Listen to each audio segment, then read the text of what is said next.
The most important part of self-defense is space.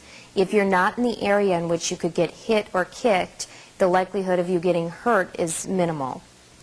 In this circumstance, I'm standing away from my patient at least one leg length away, and that is plenty of space for me to stay safe. If she were to become aggressive, I could run out the door. Also, when it comes to space, you want to make sure that you maintain the safe presence. The safe presence is at least that one leg length away and off to the side.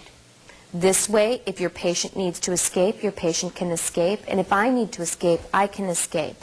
This is also a lot less threatening than standing directly in front of your patient. The next piece of self-defense that is very important is the hit. Again, if I'm in my safe presence and my patient were to come at me to hit me, I could easily get out of the way.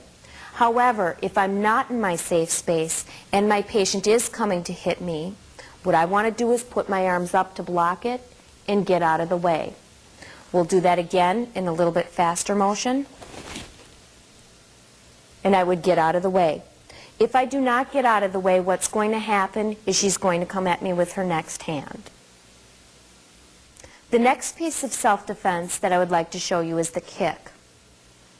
Again, if I'm in my safe space, I'm not going to get kicked. I could see her becoming aggressive and I could get out of the way. If I were not in my safe place and she were coming at me to kick me, what I want to do is I want to step into the kick, turn my body to the side, and keep my foot on the floor. Turning my body to the side gives me less or her less of a target in which to hurt me. Keeping my foot on the floor gives me more stabilization.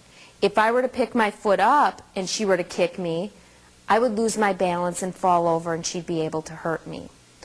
Again, to block a kick, you turn to the side, keep your foot on the ground. The next piece of self-defense that I wanted to show you is the hair pull.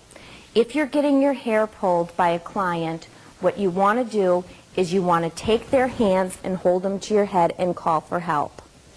You don't want to take any other action than holding their hands to your head and calling for help. You don't want to pull away, or you don't want to try by yourself to peel their fingers out of your hair.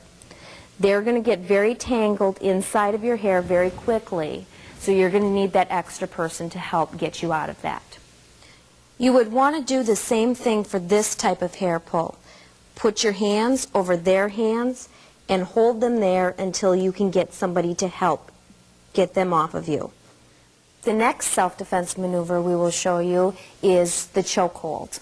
If I am getting choked from behind, the first thing I want to do is, number one, shrug my shoulders, which will break the hold, put my hands up, and use the element of surprise in a turning motion to break the hold.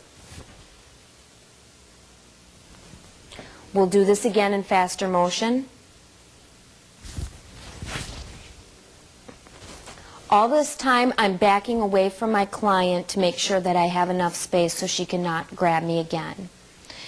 The next choke I want to show you is if you're getting choked from the front. I want to do the same thing by shrugging my shoulders to break the hold, throw my hands up, and turn. We'll do that in a faster motion. And if she were to choke me from the back, shrug shoulders, arms up, and turn away. The next choke that I want to show you is the sidearm choke. If you're getting choked in this manner, the first thing that you want to do is open your airway by putting your chin in the person's elbow. Now, even if I cannot get out of this choke, I still can breathe and I still can call for help.